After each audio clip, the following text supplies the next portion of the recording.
Colegas, foi com muita satisfação que recebi o convite do amigo Anderson, nosso querido juiz de Caxias, para junto com ele ser tutor deste curso de dosimetria da pena que está sendo oferecido pela SMAN na plataforma AID. Estamos na terceira semana. Na primeira semana foi destinada à ambientação, à apresentação dos colegas, ao reconhecimento das pessoas que estavam participando deste curso. A segunda semana foi a semana em que nós analisamos a primeira fase da dosimetria da pena. Foram as circunstâncias judiciais previstas no artigo 59 do Código Penal Brasileiro.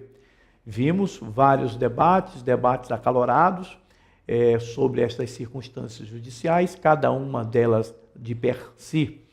E nesta semana, que se iniciou na segunda-feira, estamos tratando da segunda fase da dosimetria da pena, é o critério de Nelson Hungria, que o critério é trifase, adotado pelo Código Penal, não o de Roberto Lira, que era o sistema bifásico.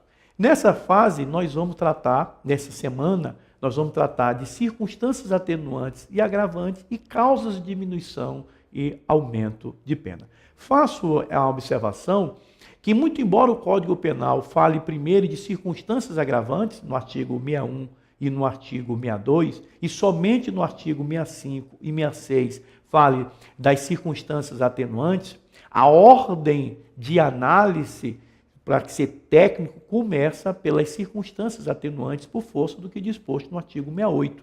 O 68 diz que primeiro nós iremos analisar as circunstâncias judiciais, depois passaremos para as circunstâncias atenuantes e agravantes e, por fim, causas de diminuição ou aumento de pena. Tenho visto algumas sentenças que primeiro se faz a análise das agravantes para depois passar a atenuantes. A gente sabe que na matemática a ordem dos fatores não altera o produto, o resultado será o mesmo. Mas para sermos técnicos é necessário, é imprescindível que se siga o que determina a lei, analisando primeiro as circunstâncias atenuantes e depois agravantes e as causas de diminuição e aumento de pena. Mas o objetivo deste vídeo que eu resolvi passar para os senhores é fomentar debates, discussões. Este é o objetivo do vídeo e o objetivo maior do curso. Fazer com que mais colegas participem dos debates. Que as colegas deem as suas ideias sobre pontos polêmicos. Não adianta vir aqui falar ou nós discutirmos pontos já estão pacíficos, que não tem nenhuma discussão a ser feita. E a primeira discussão que eu quero lançar para os senhores, e eu vou só lançar as pimentas, como já disse no texto escrito para os colegas. Primeiro, a questão, embora assim como na primeira fase da dosimetria da pena, não foi estabelecido na lei um critério para a valoração de cada circunstância judicial, a doutrina e a jurisprudência fixou em 1/8 do intervalo entre a pena mínima e a pena máxima, porque são 8 circunstâncias judiciais. Na segunda fase da dosimetria da pena, também, nas circunstâncias atenuantes e agravantes, o legislador não fixou um percentual. Veio também a doutrina e a jurisprudência e fixou um sexto. Por que um sexto? Porque um sexto é também a menor causa de diminuição ou aumento de pena previsto na terceira fase. E, atenção, o sistema de hierarquização, para você não ter na segunda fase um percentual maior, um patamar maior, de 1/5, de 1/4, então fixou-se em um sexto. Mas a primeira discussão que eu levo, a primeira pergunta que eu faço aos senhores, com o objetivo, repito, de fomentar essa discussão é: um sexto será sempre em cima da pena base? Já tive a oportunidade, já ainda nessa semana, neste módulo, de falar sobre isso com o nosso colega Paulo Afonso de Caxias. E o que os senhores acham?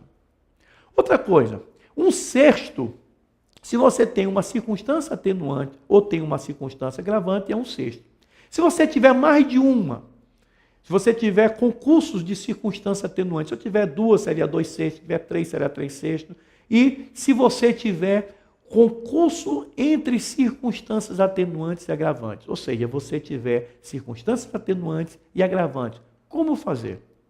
Aí é resolvido com base no artigo 67 do Código Penal, que trata das circunstâncias preponderantes nas circunstâncias preponderantes, as circunstâncias atenuantes ou agravantes preponderantes. E para fixar isso, eu gosto muito de dar bizu. Como nós vivemos num momento muito ruim da política nacional, vamos falar de política para você fixar. Você vai dizer que é o partido muito ruim, porque todos são. Então, partido muito ruim é personalidade, motivos e reincidência. Isso é para fixar as circunstâncias preponderantes. Bom, personalidade não existe nenhuma circunstância ou atenuante agravante com esse título de personalidade. Veio o Supremo Tribunal Federal e disse que personalidade seriam os atributos da pessoa humana, o eu. E isso fixou o Supremo Tribunal Federal, circunstâncias preponderantes da personalidade seriam previstas no artigo 65, inciso 1, a menoridade relativa, se o acusado menor de 21 anos na data do fato, ou a senilidade maior de 70 anos na data da sentença.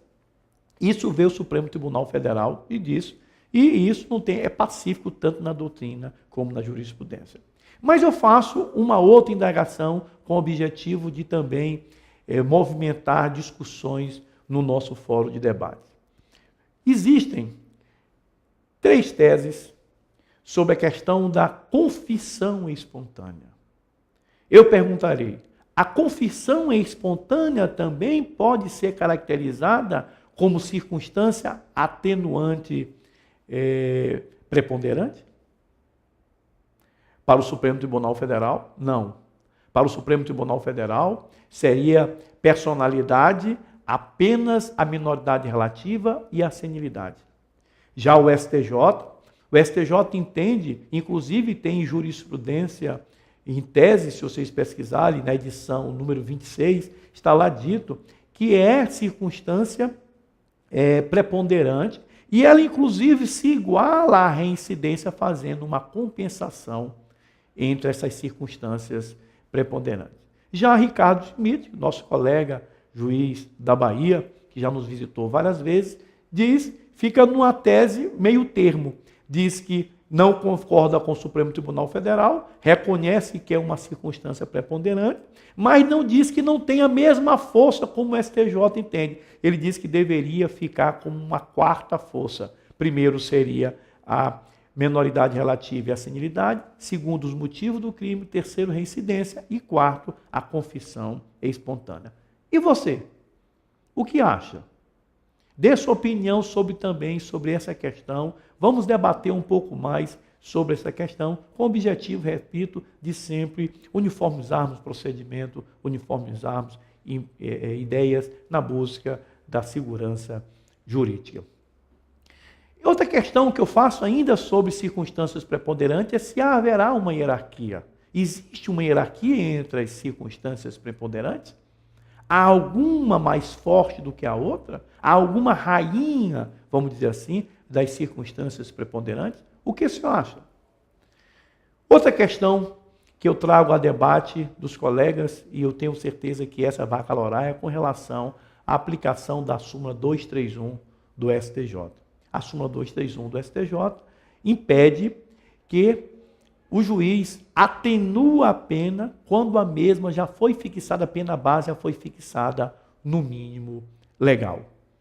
Esta súmula 231 proíbe. E eu tenho visto, inclusive aqui na capital, alguns colegas afastando a incidência da súmula 231 do STJ. Eu indago, como podemos afastar a súmula 231 do STJ se o Supremo Tribunal Federal, em decisão em repercussão geral, já diz que não atenta contra o princípio da individualização da pena, contra o princípio da legalidade ou da proporcionalidade.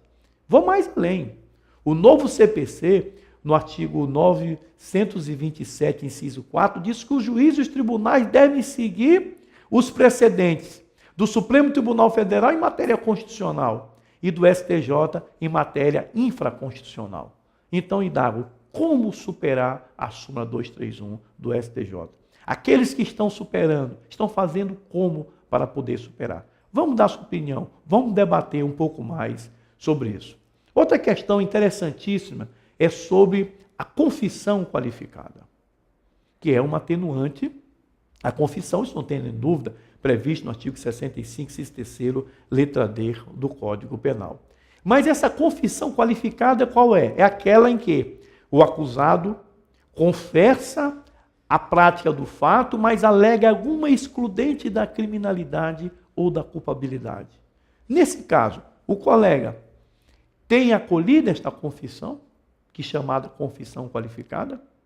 No Supremo Tribunal Federal, essa tem decisões em ambos os sentidos.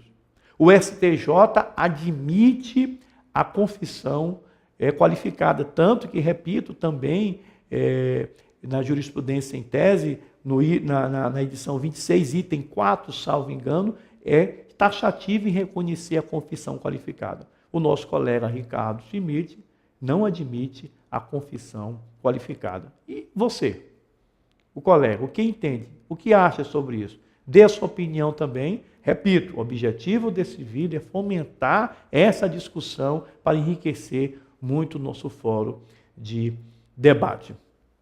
Outras questões, já chegando, me caminhando para o final, com relação a agravante.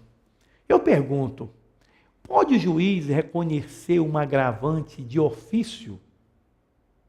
Agravante esta que não foi alegada durante a ação penal? Eu sei que o artigo 385 do Código de Processo Penal admite não somente o reconhecimento desta circunstância agravante, mas inclusive que o juiz possa proferir sentença condenatória, mesmo quando haja pedido de absolvição pelo representante do Ministério Público. O que você acha? Pode o juiz reconhecer circunstância agravante de ofício, inclusive que não tenha sido narrada na exordial acusatória?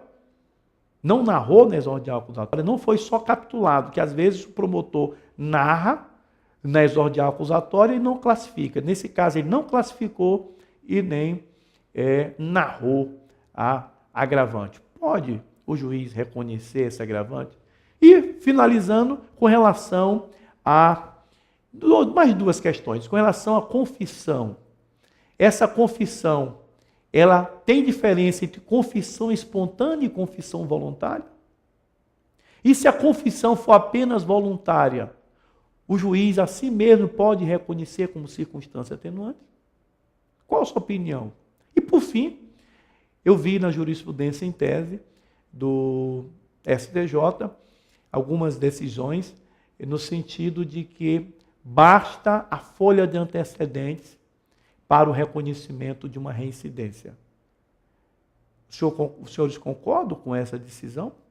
Basta realmente, unicamente, a folha de antecedentes para que seja reconhecida uma reincidência quando o juiz, que é uma circunstância agravante com previsão no artigo 61 do Código Penal Brasileiro? Então, colegas, o objetivo desse vídeo, desse primeiro vídeo, foi no sentido de fomentar, repito, o debate, fazer com que mais colegas venham participar desse fórum, enriquecendo-o. E prometo gravar outros vídeos e podcast. Então vamos aos debates. Muito obrigado.